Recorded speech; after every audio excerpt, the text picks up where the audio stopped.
Welcome, everybody, to Fantasy Football Live, Week 3 across the National Football League. Andy McNamara, along with Alli. We will be with you for the next hour on Sportsnet, YouTube, Facebook Live, Twitch. Get us on Twitter at AndyMC81, at SNS Alli to get you ready, man. Because all the injuries from last week. We've had waiver wires. We've had time to prepare.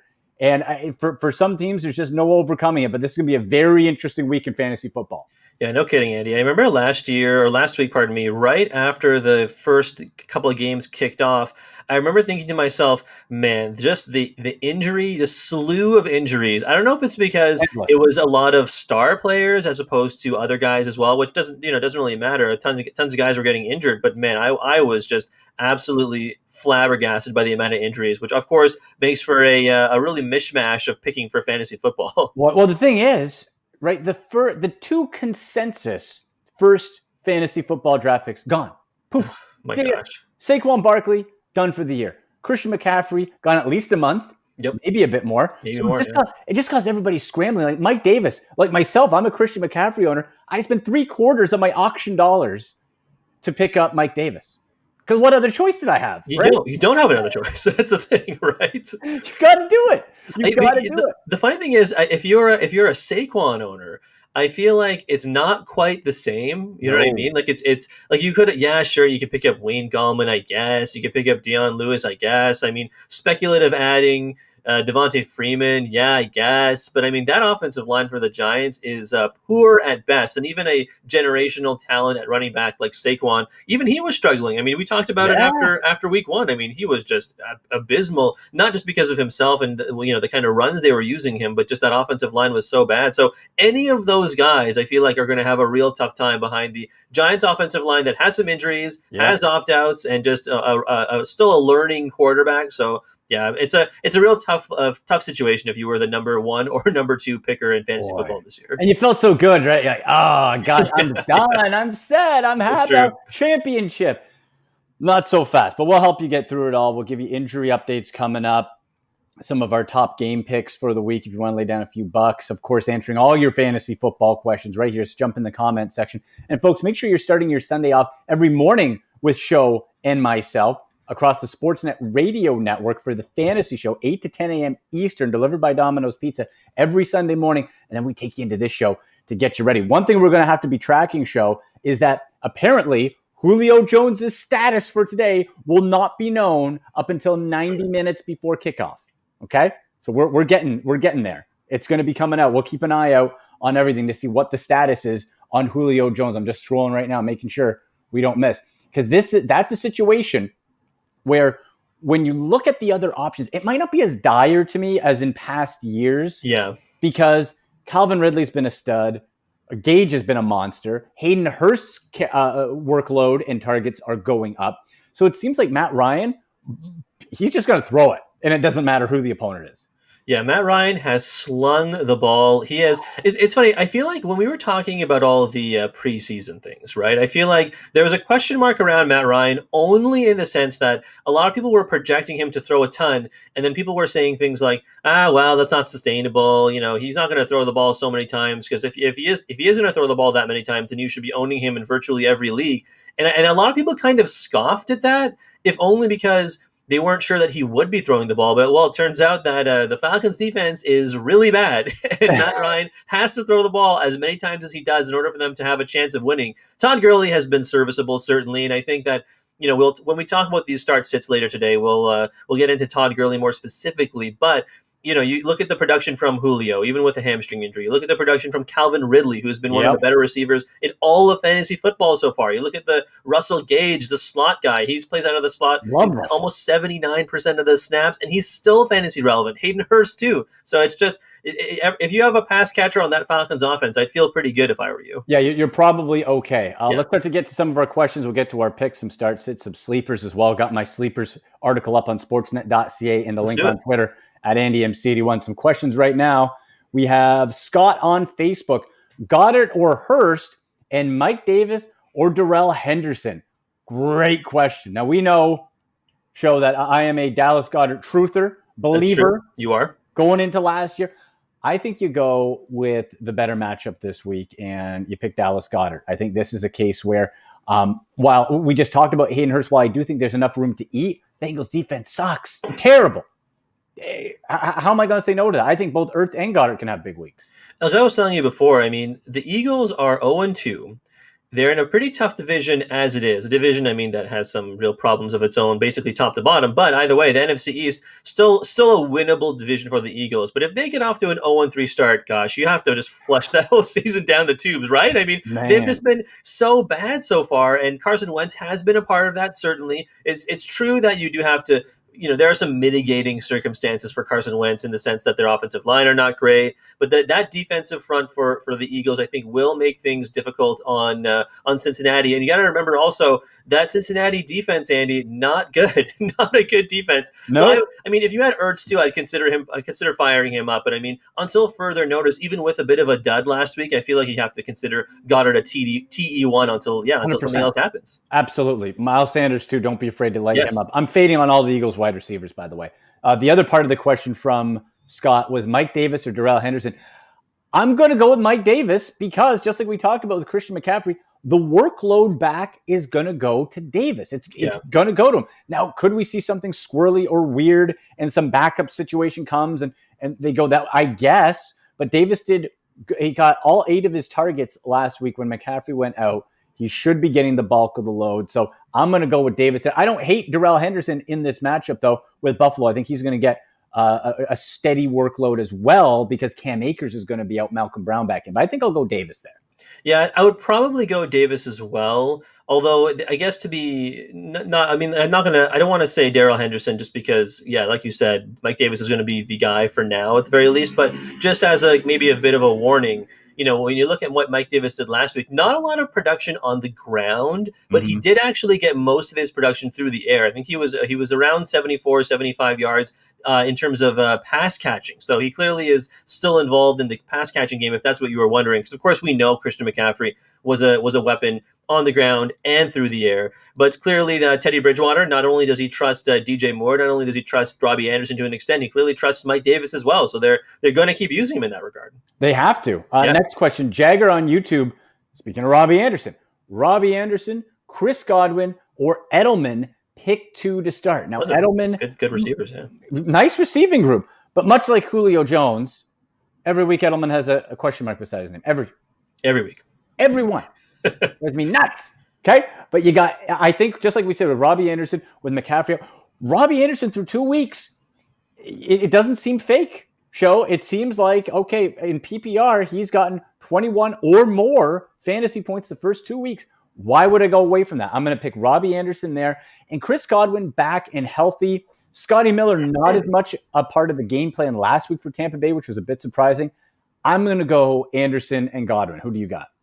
I do like that for sure. And I think now that Christian McCaffrey is out, I know I just talked about Mike Davis, but I mean, I think that Christian McCaffrey being out essentially means that they're going to throw the ball a ton in Carolina, right? I mean, they're still going to rush the ball with Mike Davis, right? It just means I think you're going to see Teddy Bridgewater focus a little more on the pass catchers he has built some rapport with. And he clearly, like you said, has built rapport with Robby Anderson. I'd be willing to try it out. I guess it's so hard to go away from Godwin. Like I want to put Edelman in there, and he had a career high in yards against the Seahawks last week. And the Raiders' pass defense is 29th in the NFL, Andy. 29th. So I think I do want to pick. I want to pick Edelman here, but I do think it's possible that we see another Cam Newton rushing game. A lot of the yardage so far for the Patriots offense has come through the legs of Cam Newton. I like Julian Edelman. Like if Jaguar ends up wanting to go with Edelman and someone else, I don't think I can really blame him all that much because of what you got out of Edelman last week. But if that questionable mark scares you, then I think you go Robby Anderson and Godwin. But I think ideally, like if Edelman is healthy and he suits up, I would probably go Godwin and Edelman. Yeah, I don't think you're in a bad spot either way for any of those 3 guys.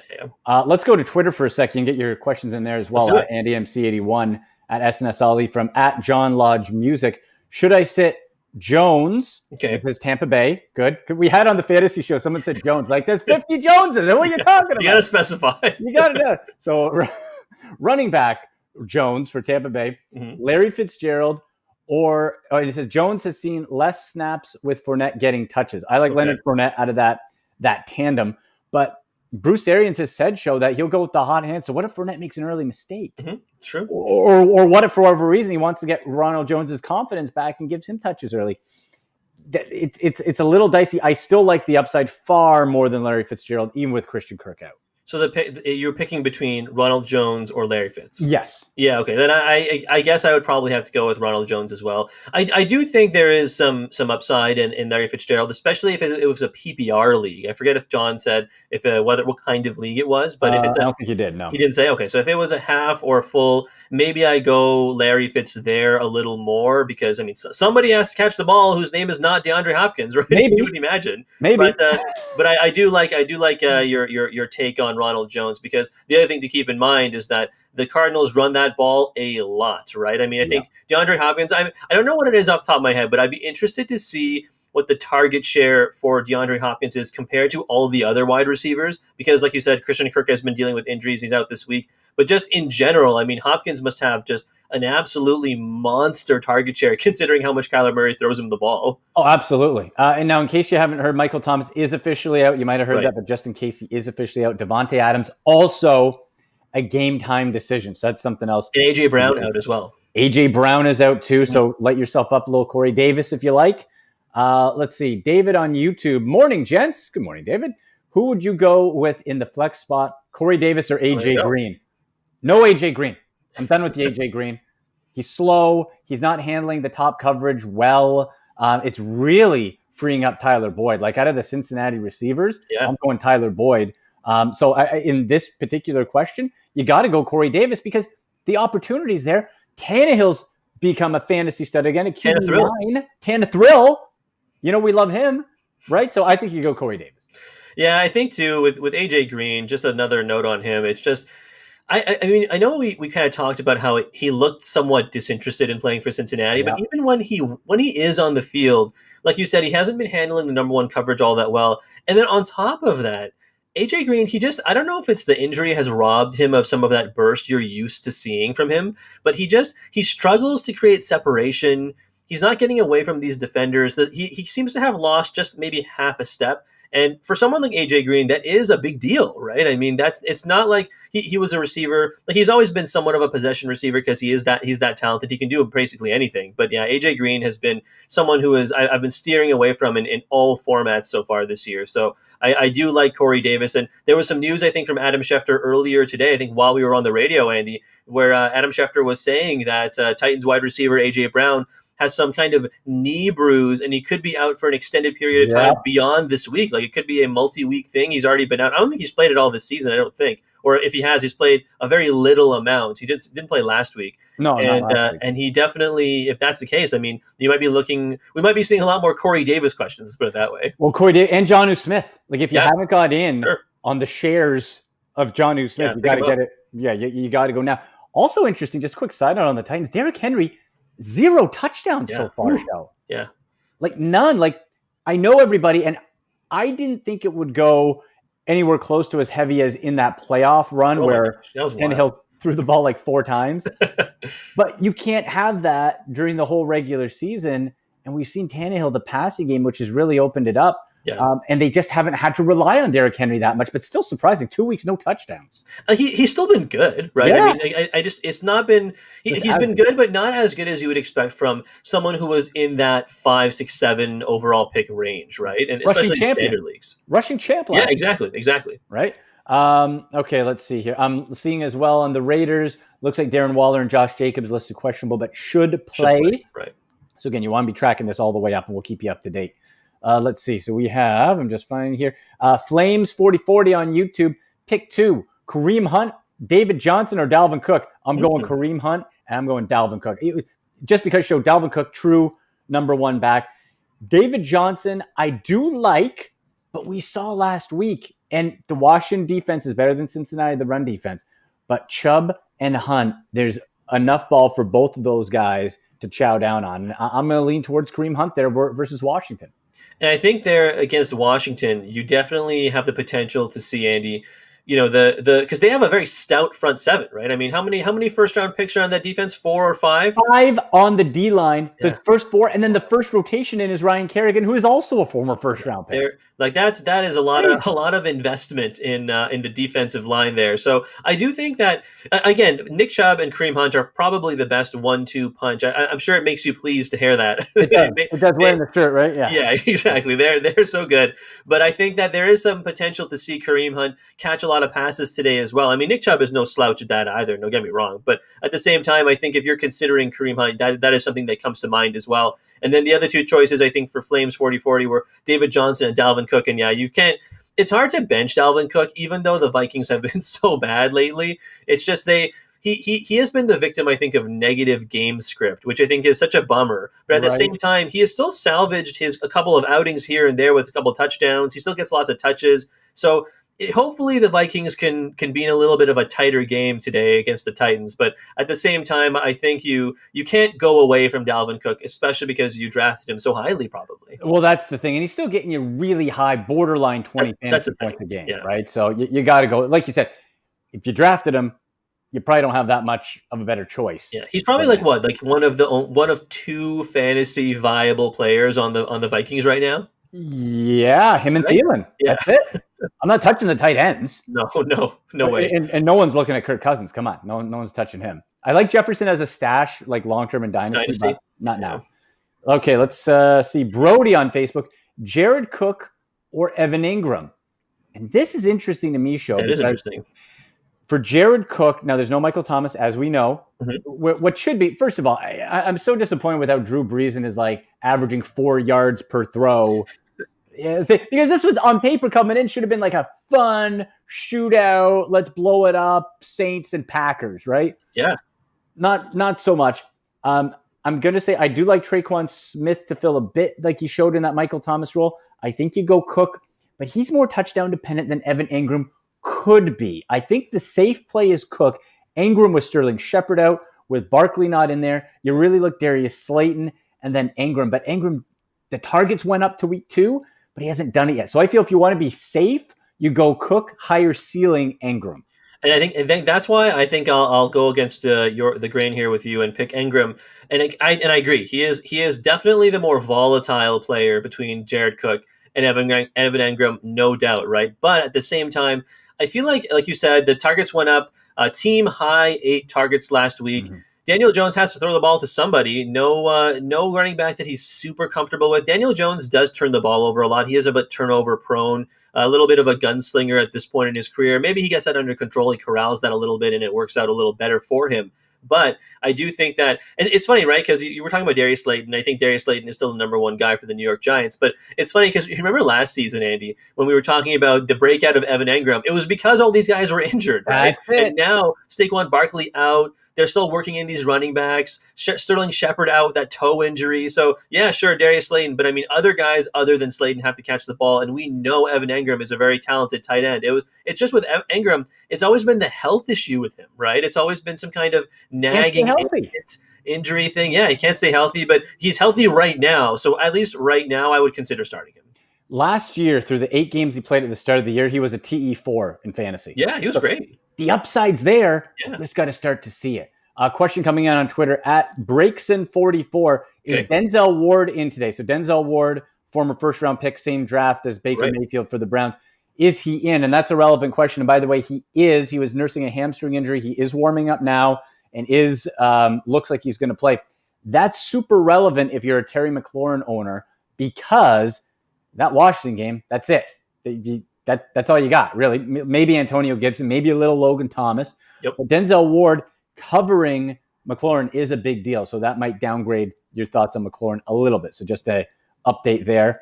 AJ on Facebook, Mike Davis or Fournette, half PPR. How are you feeling about that show? That's a tough one. I feel like in half PPR, man, I think I might go Mike Davis here just because of what we saw from in terms of how Carolina used Mike Davis last week. He again, like I mentioned before with another Mike Davis question, he didn't get a lot of production on the ground, but he did see a lot of catches through the air. So you might be able to boost your point total with Mike Davis through the air there. And then on the flip side, because they're clearly using him in some kind of Christian McCaffrey role, obviously both in the ground and in the air. And then on the flip side, Leonard Fournette, like you already talked about, Bruce Arians favors the hot hand, and if Fournette screws anything up, he could sit on the bench, and that could really ruin your fantasy day, right? So that's again, volatility is there. He's very talented. Don't get me wrong. I mean, if you start him and he ends up, it pays off for you based on what we saw last week. I mean, it could win you your week for sure. It's just you know me, I'm a little more conservative when it comes to the volatility stuff. Even though I just talked about Evan Engram and how volatile he is, but at the same time,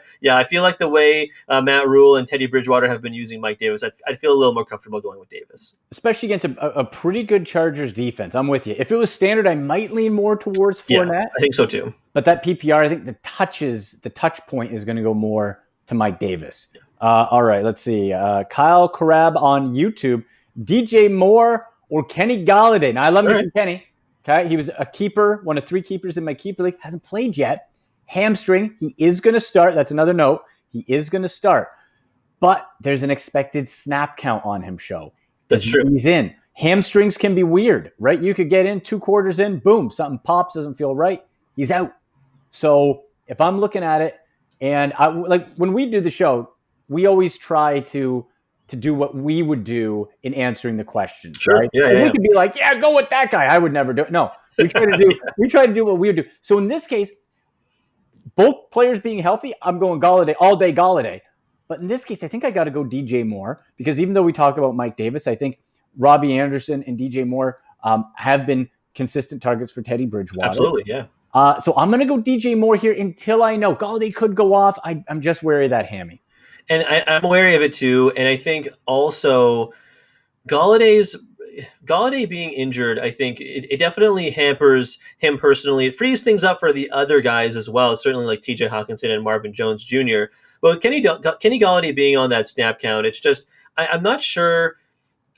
You think about the snap count that Mike Evans was on, right? Or the snap count that Devontae Parker was on. And those 2 guys, for example, both had a variety of success, for example, in week 1 and week 2. Right. And it's just, I'm not sure when it comes to that Cardinals defense, which has been far more stingy than I think we were led to believe it would be, certainly, right? They have been a lot better through 2 weeks than I think anyone expected. And Matt Stafford has not been as good as he was last year to start the year. So all those things, all those factors, I think, come together and lead me to believe that DJ Moore, who I think has established himself as the number 1 wide receiver for Teddy Bridgewater in Carolina, I'd feel more comfortable going with him because at the very least he is not injured.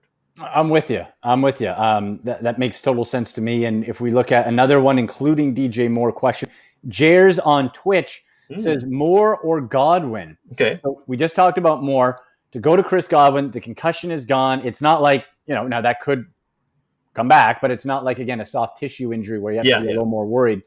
Mike Evans coming back. It's against Denver. So I know first view, you hear Broncos, you're like, the defense. Not so much. They're not so much anymore.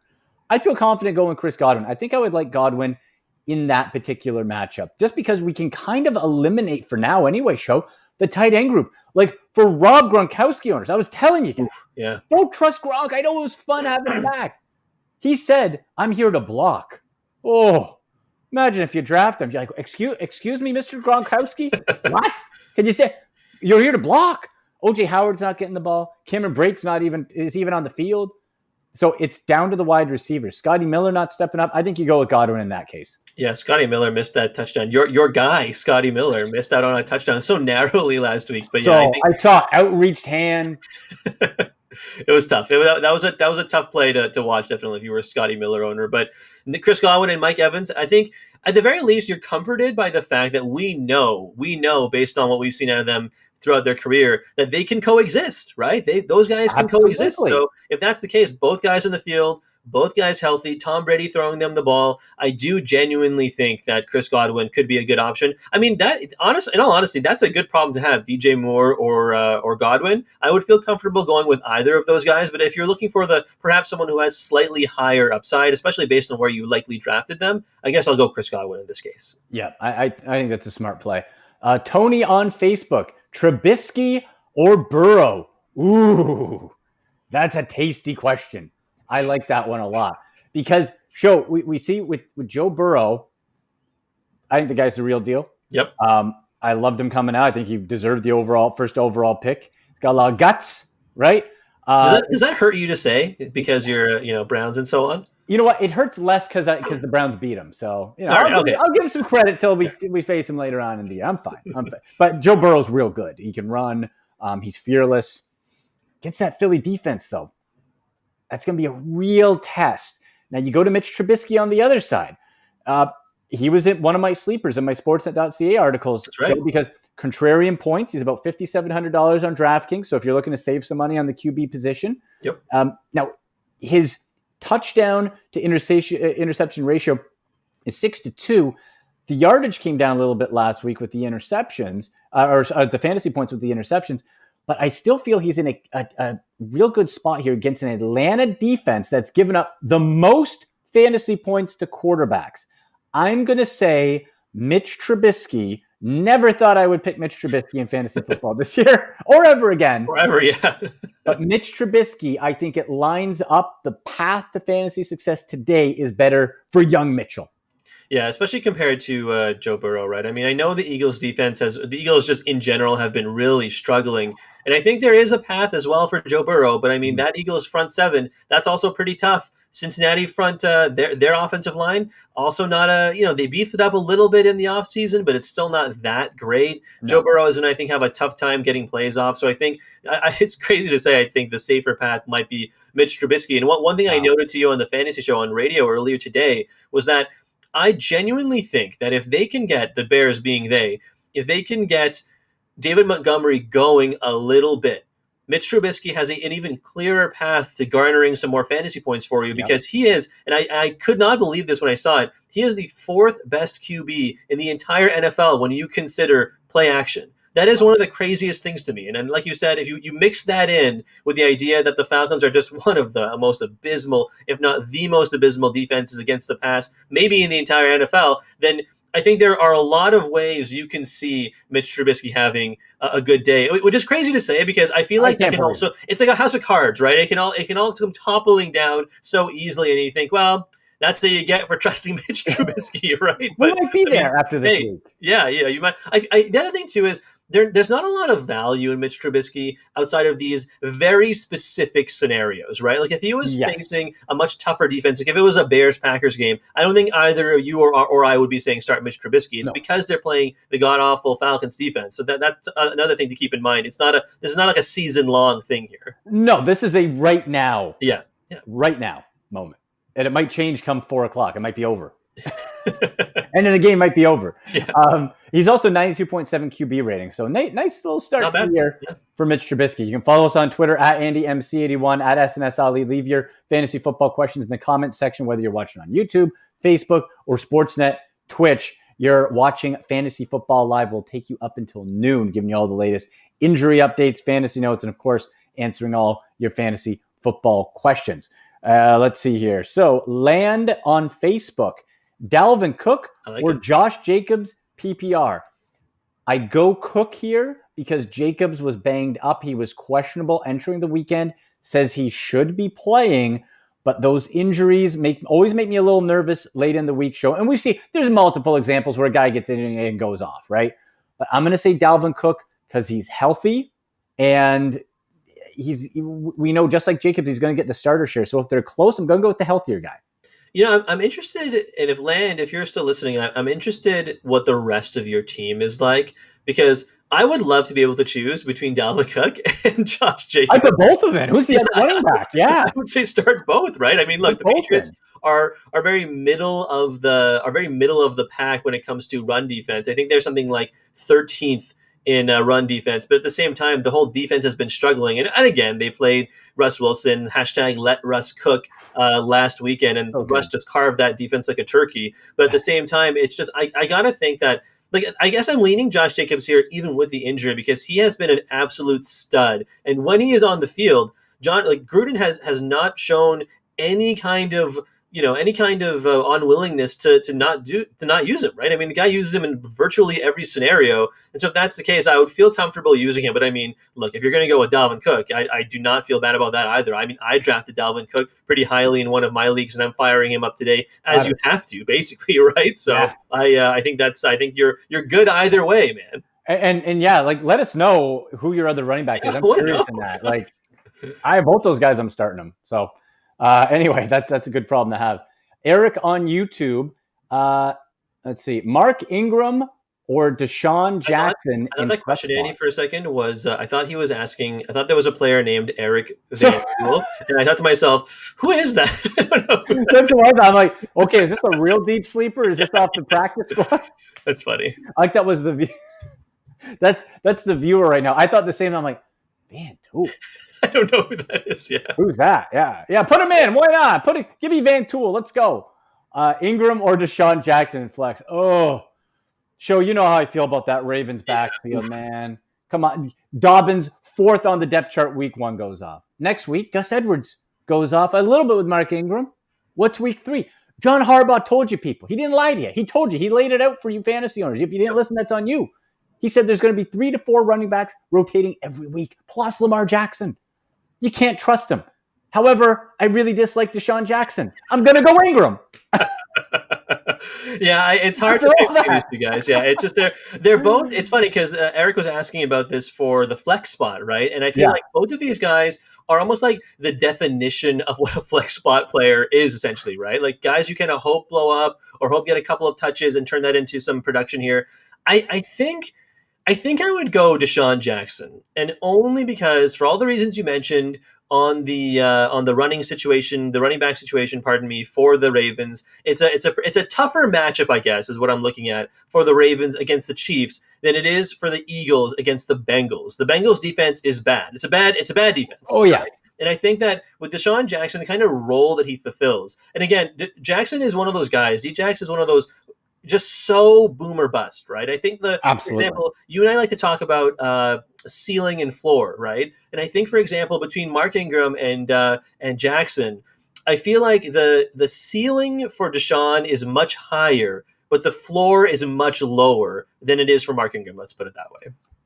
I think that's totally fair. Like last week, he had in PPR 12.3 fantasy points for Jackson. So yeah, but the thing is, you got the tight ends, you got Sanders. Sure do. Yeah. It's dicey. You're right. That is the perfect depth of a flex spot. Yeah. Because you don't know. You don't know. Put in that Van Tool guy. He's due. Come on. There you go. Okay. Koala Bear on YouTube. Jonnu Smith or Austin Hooper at tight end. Now listen, I got my brown shirt on. I got my Austin Hooper autograph rookie card show. I got to go Jonnu Smith, man. Hooper's done nothing this year. He's barely caught a pass. He should be involved more. He might be more involved today. Jonnu Smith has done it for 2 weeks. Tannehill loves him. No A.J. Brown. Let's go. Give me a little Jonnu. Yeah, it seems pretty likely that for the Titans, for the foreseeable future, until we get more clarity on whatever the heck's going on with A.J. Brown and that knee bruise, until we get more clarity with them, you got to think that Jonnu Smith is going to be the clear-cut number 2, maybe even number 1 target in the passing game, depending on what the game script is on any given day, right? I mean, obviously, Corey Davis is going to fulfill that role probably on most days. But if you, like, for example, Andy, later today, they're playing the Vikings, right? If you see at the end of this game, Corey Davis not having as good a game as Jonnu Smith, would you be surprised? I don't think so. Not at all. Yeah, no, because you and I both put Jonnu Smith on our tight end sleepers when we did the sleepers before the season started. Right. And it's nice to see that he has been someone who has rewarded fantasy owners. And again, I don't have the numbers right in front of me, but I forget, you had told me earlier, but ownership wise, Jonnu Smith still unowned in a lot of leagues. So if you have the potential to go get him, I think you should. He's only on DraftKings. He's still $5,200, which is a sweet deal. And in Yahoo leagues, he's available in still 40%. There you go. 40%. What are you doing? Go even if you don't need a tight end, go get Jonnu Smith. That's the thing. Like how often do you and I talk about the idea of positional scarcity, especially at the position of tight end, right? And so if you can find great kind of found value at tight end with someone like Jonnu Smith, I think you kind of have to go put him, at the very least, give him a shot, right? I mean, could he really be worse than whatever tight end you have, unless you have essentially Travis Kelce? Probably not, right? Well, the thing is, too, what we got to figure is bye weeks are coming up. Yeah. Right. Okay. So you go get Jonnu. And this is just in general for tight end, running backs, whatever. Sure. He's a great player. You grab him. You might have an injury. You might have a bye week conflict, or it's trade bait. One of the teams, you can hold them over members in your league. Isn't that what this is all about?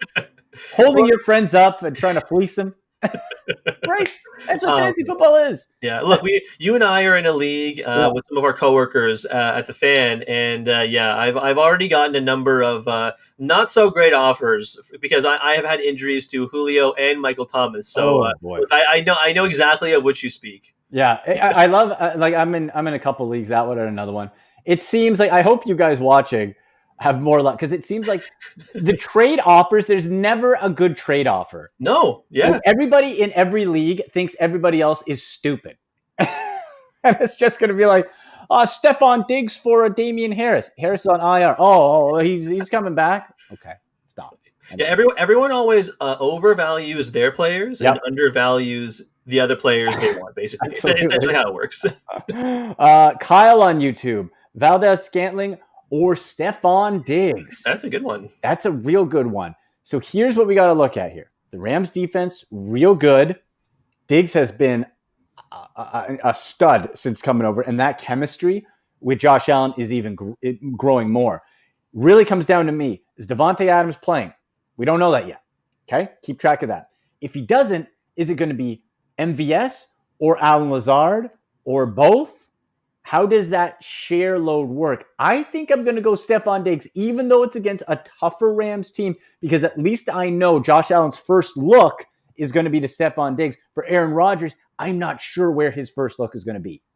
Yeah, that's the thing, right? And if like the difference between MVS and Alan Lazard is pretty slight, all things considered, but this stat really intrigued me, and I was telling you about this earlier, but Alan Lazard had the most snaps of any wide receiver, not named Devontae Adams, of course, okay? Mm-hmm. He had the most snaps of any wide receiver on the entire squad. He was on the field for virtually every snap whenever the Packers were on offense. And MVS was getting outsnapped by Lazard by a lot. But at the same time, target share, in terms of who Aaron Rodgers looked to while both of them were on the field, MVS almost doubled Alan Lazard's target share, right? So if that's the case, then you gotta kind of worry if you're a Lazard owner that perhaps Lazard doesn't come too touchdown dependent, which obviously if you're an MVS owner, like we're being asked about by Kyle here, then I think that you're feeling a little more confident. Still, however, I think right now, the number one receiver in a very good offense that the Bills have right now is perhaps a better pick, even though he is going up against Jalen Ramsey, than perhaps MVS is against the Saints, and the Saints have an okay defense as well, right? So I think that's something to consider as well. Also, I don't know if you saw this, Andy, now that we're just past Kyle's question here, Julio Jones is out today. Yep, just saw breaking news, folks. Julio Jones, hamstring, inactive versus the Bears. So if you're wondering about Julio, he usually plays through those. Yeah. So let's be serious. Julio Jones out. Think of the wide receiver names. Oh, my gosh. We got Thomas out, Julio out, A.J. Brown out, Galladay sort of coming back. I think when we look at this now, it makes the situation a little clear. Now, Calvin Ridley moves into that top receiver spot. That means for me, I'm liking Russell Gage better. He's cheaper on DraftKings. He's still available in a lot of leagues, and he's going to get secondary coverage. You got to worry about Hayden Hurst. I think that the biggest beneficiaries of this are Gage and Hurst coming out of that Julio inactive spot. Sure, yeah. I do think this means that Calvin Ridley will see different kinds of coverage. And I mean, which is a bit of a shame. He is just such a good receiver. I think he's a perfect complement to Julio there in Atlanta. But yeah, I think you're right. I mean, Russell Gage has been great so far. And like we've talked about, the Falcons throw the ball enough for virtually everyone to be relevant. So I wouldn't be surprised if Calvin Ridley did sneak into that conversation as well. But I mean, look, Russell Gage is almost exclusively a slot receiver. I said this before on this show, but I mean, he ran, I think it was, I can't remember if this was just for last week too, but he essentially has been running almost 80% of his routes out of the slot. And you would think that for certain offenses, that doesn't necessarily always lead to fantasy production, but for the Falcons, it does. So I think that you don't really have a lot to worry about. I think Russell Gage, great DFS play as well, like you said. For sure. And Matt Ryan, I'm comfortable playing him. He just throws the ball. Just throws a lot. Yeah. Beautiful. Great. Alex Estrada on YouTube. Hey, guys, pick one in full PPR. Michael Gallup or Marquise Brown? Ooh, I hate both these choices, Alex. I hate them both. I do. Oh, man. So here's the thing. Marquise Brown, is he the top receiving option on the Ravens? Kind of a 1A, 1B with Mark Andrews. Sure. However, is he going to get enough targets with this run-heavy offense, including the quarterback who runs? Yeah. Then you flop it to Michael Gallup, who is clearly the target share through 2 weeks, has gone to CeeDee Lamb. Yep. and Amari Cooper and Zeke Elliott and even Dalton Schultz, who got fed a ton. Yeah, my good God. If I'm looking at it, against the Chiefs, maybe they got to throw it a bit more if Mahomes gets up against a tough defense. I will lean so slightly to Marquise Brown, but I don't like it. I don't like either. Yeah, I don't really care for either of these spots. Like, I guess if I had to rank them, right, in terms of what category they slot into, I'd probably say Marquise Brown is a lower end WR2, whereas Michael Gallup is probably a mid tier to maybe lower tier WR3, perhaps, right? And so if you're going by that alone, you go with Marquise Brown. Now, like you said too, if you're going with, and I'm just trying to explain my own thought process here, right? Like if you're going with also, like you said, the roles on the team, Marquise Brown is the number 1 guy for the Ravens, and Michael Gallup is the number 3 guy at this point, maybe even number 4 guy for the Dallas Cowboys. On the flip side, the Chiefs have a decent defense, and who knows? I mean, the number 1 corner for the Chiefs. I mean, the number 1 corner for most teams is pretty good, right? And so the number 1 corner for the Chiefs is going to suit up today. Obviously, he's completely healthy. So if that's the case, Marquise Brown is going to see that guy versus who on the Seahawks. The Seahawks defense is, I mean, it's bad. It's a bad defense. Let's be real. So I think there is the potential for some fantasy gains, basically from anyone from the Cowboys offense. So there's a lot of give and take, is what I'm saying here. I think much like you. I think because of his role and because I think I would rank him slightly, like I mentioned before, WR2, I'd probably lean slightly towards Marquise Brown as well. But I got to say, I don't love either option here. No, and I think, too, if we look at Gallup's production, so here's, like, even if you're being super conservative, Gallup in 2 games, both games, 5 targets each game, 5 total catches, 8 fantasy points each game. So if we're looking at that as kind of what this offense is looking like, okay, do I gamble that Marquise Brown could pop, or do I accept 8 fantasy points from Michael Gallup? I think that's low enough on Gallup's side to be worth the risk to play Marquise Brown. I think that's a good way of looking at it. I do like that. I do like, like, I like being safe too, but I don't know. Okay. Let's see. That's Land. That's Land. And we asked him what his other running backs were. Look, he has Miles Sanders and Alvin Kamara, along with Dalvin Cook and Josh Jacobs. Are you in like a 4-team league, Land? How many teams in this? That's terrific. Good for you, man. How the heck did you get those players? That's terrific. That's ridiculous. Oh, you're winning your championships. Get your ring size. Figure out your ring size. I guess you can't start 4 running backs in most leagues, so I guess you have to pick between those guys, I suppose. That's wild. Wow. Okay. Maybe it's a keeper league, like a keeper auction league or something, where like you keep some guys and then you spend up in the auction and then you know what I mean. Then you have a wealth of riches. But still, good on you, man. Good on you. All right, Jason on YouTube: Malcolm Brown or Hunter Renfrow? Now Henry Ruggs is out. Brian Edwards has not delivered. Waller should play in Jacobs. Malcolm Brown, because Akers is out. Brown could still sort of siphon some goal line work. Ooh, boy. I would like to know if it's PPR. Yeah, I would like to know if it was PPR. I think I'm going to lean Malcolm Brown. Again, I don't believe either one is really going to go off here. I'm just checking that. Yeah, Renfrow, I was pretty sure he was healthy. I just wanted to check. He is healthy. His production this year, now in the slot, he's fine. But look, he catches everything's thrown to him. But he had 2 targets week 1, 3 targets week 2. Okay, so there's a lot more options. I think Malcolm Brown's probably the safer play. Yeah, look, Darren Waller and Josh Jacobs are going to get, and like you said, they had the questionable health designations, but at the same time, I think that they're the guys. I think also now that Ruggs is out, and I think that the Patriots defense did have a pretty rough game, but I mean, I think there is a big difference between Tyler Lockett and DK Metcalf and Hunter Renfrow and Brian Edwards. You know what I mean? Like I really do think that Hunter Renfrow, great receiver, but I think he's going to have some trouble with the slot corners or the kind of second corners on the Patriots defense, because you got to think that Stephon Gilmore will probably take the larger Brian Edwards. So if that's the case, then I'd rather you take someone who has the ceiling, again, ceiling and floor. I think the ceiling from Malcolm Brown, like you said, goal line work and stuff, I think that it's a little bit higher. But like you said, if it is PPR, maybe you lean Renfrow. But right now, I think I'm liking Malcolm Brown. Yeah, I'll go Brown. Just looking here, officially in. So official in, Josh Jacobs. So thumbs up for Josh Jacobs. Kenny Stills also in. That doesn't really move the needle for me, but in case you're wondering. Duke Johnson for the Texans is out. Who cares? John Ross for the Bengals. Healthy scratch for John Ross. A quick side note. Everybody, and Henry Ruggs falls into the John Ross a little bit category to me. Right. Oh, he's so fast. And that's it. John Ross stinks. Been saying it for you. Anyway. I think you and I think we talked him up for like maybe 1 or 2 weeks last year, and then it was like, he's more of a flash in the pan than anything else. Total flash in the pan. Yeah. Anyway, I just want to get that out there. Jeff on Facebook, Corey Davis or a not fully healthy Kenny Golladay. I'm going Davis here because of the factor that we talked about earlier. Hamstrings scare me, right? Those soft tissue show. Yep. He could be healthy 2.5 quarters.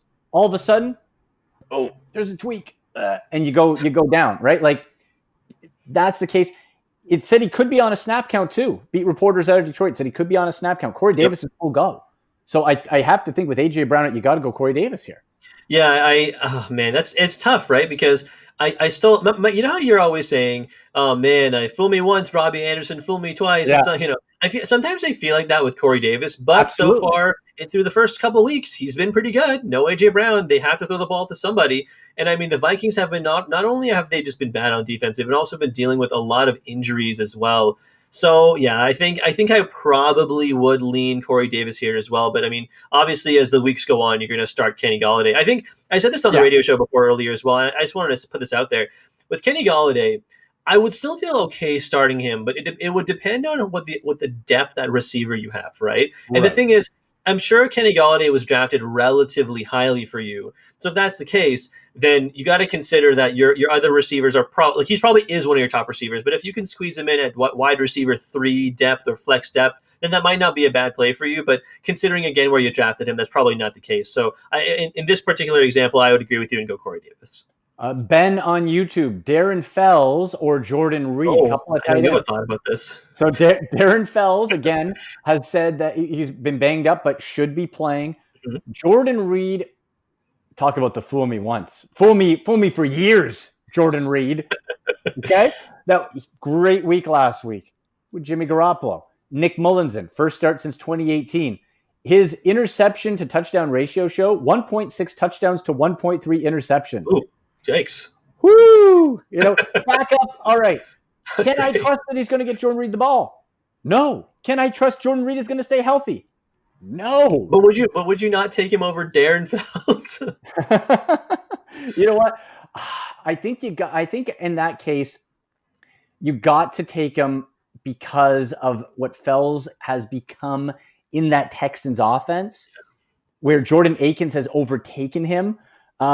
It's a case where I think, you got to look at it and think, even though there are those risks that we mentioned with Mullins, he might not stay healthy. Fells right now, like last year, I liked what Fells had some weeks where he was a tight end 12, touchdown dependent. Yeah, but Akins has overtaken him for that. So I think you got to go Reed. I would look on the waiver wire to see if there's, if Jonnu's floating around or if a Jordan Akins maybe. But if you got Jordan Reed, it's going to be boomer bust. You might be pleasantly surprised. I just don't trust the quarterback.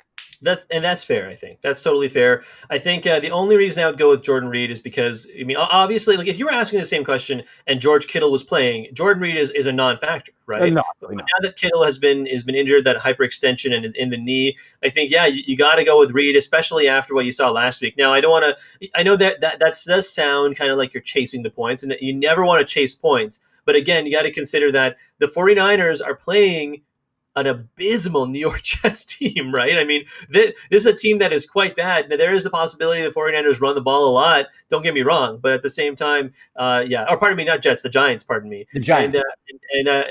I really do think that the possibility of them really running up the score on a Giants team that has just not been good this year. Yeah, it's just I'd rather you take the chance at Jordan Reed than Darren Fells. Against you got to consider as well, a Steelers defense has been pretty good. Well, yeah, total disruptor in the backfield. And Akins is the guy to own in David Johnson, I think, if you're looking. We talked about before. We're selling on Will Fuller. Yes. No thanks. Yeah. I apologize to anyone I steered towards Will Fuller last week. Ooh, with the big fat 0. Thanks a lot, Will. Gosh. No catches, 1 carry, 0 yards. Yeah, brutal. Fuller. He's just got us again. You got us again, Joe. This coming up from Adam Schefter. Tyrod Taylor is expected to miss next Sunday's game as well, because recovering from a punctured lung. One of the wildest stories, truly. How bad do you feel for Tyrod? A punctured lung. Hey, doc, my ribs hurt. Tyrod, bad news. Why can't I breathe, doctor? Because you punctured my lung. Yeah, that's wild. It's wild. Ooh. It's incredible. Dr. Nick Riviera all day there in LA. That's awful news. But it does bring up an interesting question show for Justin Herbert. Now that a team has a chance to prepare for him, what does he do in his second outing? Because you know what? He looked pretty dynamic. I like what I saw. The Panthers, it'll be interesting to see how the Panthers handle him. Yeah, Justin Herbert has been pretty good. I mean, he threw for over 300 yards and a touchdown against the defending Super Bowl champion Kansas City Chiefs, and then he also ran another score on the ground. So I think he has been good. I agree with you that now that they have more time to game plan for him, maybe they confuddle him a little bit. But at the same time, it's not exactly a Panthers defense that like strikes fear into the hearts of enemies here, right? So I'd be willing to take a chance on Justin Herbert. He actually is one of my DFS plays. I'm trying to see here. He $5,900 on DraftKings. So it's not again, we were talking about guys you might want to find bargains for. I like Justin Herbert. And at the same time, yeah, he's the kind of a proverbial rising tide that lifts all boats for that Chargers offense as well. Absolutely. And I mentioned Jordan Akins before, $3,400 on DraftKings and was available in 95% of most fantasy leagues. So if you are looking for tight end help, especially in PPR, not a big yardage guy, think more along the lines of a Jared Cook, a lot of touches, not a lot of yards. So Jordan Akins could be a guy for you there. Let's see. Sashin on YouTube. Jordan Reed or Evan Engram. Engram versus the Engram versus the 49ers. Everybody's injured there. And the Reed that we just talked about, who has Mullins as the quarterback. I think I'm going to go with Evan Engram here, Show, because you got the injuries. The path, I think, for Engram is there. The target share went up to week 2. I think I'm going to go with Engram. But again, could Jordan Reed surprise us and go off for a huge day? Yes. But at least Engram has the steadier quarterback that he's more familiar with. That's the thing. I do think that I'm not trying to knock Nick Mullins, but I do think that Daniel Jones is a better quarterback than Nick Mullins. The 49ers defense also sustained a lot of injuries. They're still a very talented defense, obviously, but at the same time, I do like Evan Engram. As long as he is healthy, I like Evan Engram, and right now, at the very least, he is healthy. At the very least, he is healthy. Yes, exactly. Let's see here. I thought there's a Russell Gage question. Where was it? It was just about Wildcat. Oh, there we go. Johnson or Russell Gage. Yeah. Right, Wildcat on YouTube. Yeah, I thought I saw that. Russell Gage with Julio out. Russell Gage. I think David Johnson could have a decent day and get some touches, but I think Russell Gage, the dude's getting targeted all over the place. I don't think you could ignore that. Yeah, I think I would like to know from Wildcat, if possible, if this is a PPR league or not, because I think that might make Russell Gage even more valuable. But at the same time, yeah, I now that Julio has been officially ruled out, I feel like you'd be hard pressed to go away from essentially now the second option in the Falcons receiving offense. Exactly, and I'd be good with Hayden Hurst as well. Sure, yeah. Let's see, Jason on Facebook: Hilton versus the Jets or Gallup versus Seattle. Easy one for me. Sure, you're going with a number 1 target versus a third or fourth option. I think you go with Hilton against the Jets, who I know Hilton hasn't put up the numbers you want with Phil Rivers, but if there was ever a breakout game, you know what? And I don't care even if he has a bad game. I would not change my answer. It's got to be Hilton versus the Jets. Come on. And I think too. I mean, the Colts are going to be probably maybe the most popular survivor pool pick this week, I would think, all things considered, because the Colts, I mean, they probably have one of the better defenses, at least for fantasy purposes. They have one of the better defenses right now. And then on top of things, the Jets have just, who are they throwing to? Your guy, Braxton Berrios, if he plays? If he plays. Right? I'm checking to see right now, because before the show started, he was still questionable. He was, that's right. Where's my guy? He's still questionable, Hammy. Still questionable. So I got to think that even with that being the case, yeah, the Jets are just so bad right now. I agree with you. It's hard to go away from the number 1 wide receiver for Philip Rivers. And for DST and DraftKings, they're $4,100. The top price defense, of course. You can go Hines. You can go Taylor. Now Jack Doyle questionable. Yeah, good one. Make sure you check that. If Jack Doyle does play, Mo Alley Cox, no. If Doyle sits again with the ankle, you can light up Mo Alley Cox because that dude went off last week. So I think we can slot either Ali Cox in if Doyle doesn't go. Otherwise, I think they sort of cancel each other out, right? Yeah, I think so too. Yeah. David on Facebook, Standard League, Gallup, Josh Kelly, or Lamb in the flex. Okay.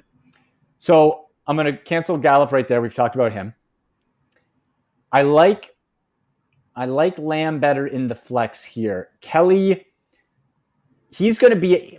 Josh Kelly, to me, is that nice sort of safety net for you. He's going to get you 12 to 14 fantasy points. Okay, that's going to be fine. That's good. It's not great, but it's good.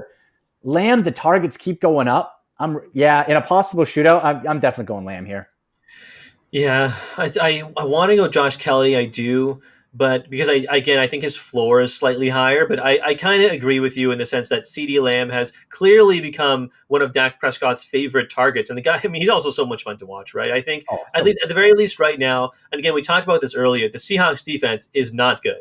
It is not a good defense. And then I think they also lost Bruce Irvin with I forget if it was a torn ACL, but he is out for, I think, quite some time, if not the rest of the season. So the Seahawks defense has become even that much more thin. So all things considered, I think I'm going to go with the all things considered, I think I'll go with the Seahawks defense. Yeah.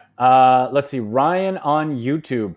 DeAndre Swift or Jeff Wilson Jr. Whoa. Now this is a more realistic fantasy running back conundrum than Land, who had like 4 absolute RB1 stars. This is real life now, show. Okay, this is real life fantasy. Swift or Jeff Wilson Jr. So Wilson with the 49ers. Jerick McKinnon is going to be the first option and probably a lot. Yep. Could Wilson go? This is the tricky part. Could Wilson see a lot of touches? He might. Right? He both could. Or do you go Swift, where you have to worry about Kerryon Johnson and Adrian Peterson? Oh, boy. I think, you know what? I think I'll go DeAndre Swift just because the talent's there. It seems like even though he's gotten less touches, he's been able to do more with it. He's a better athlete. I'll go Swift, but I don't like it. Yeah, it's a tough one. I think there is some value to be had with Swift.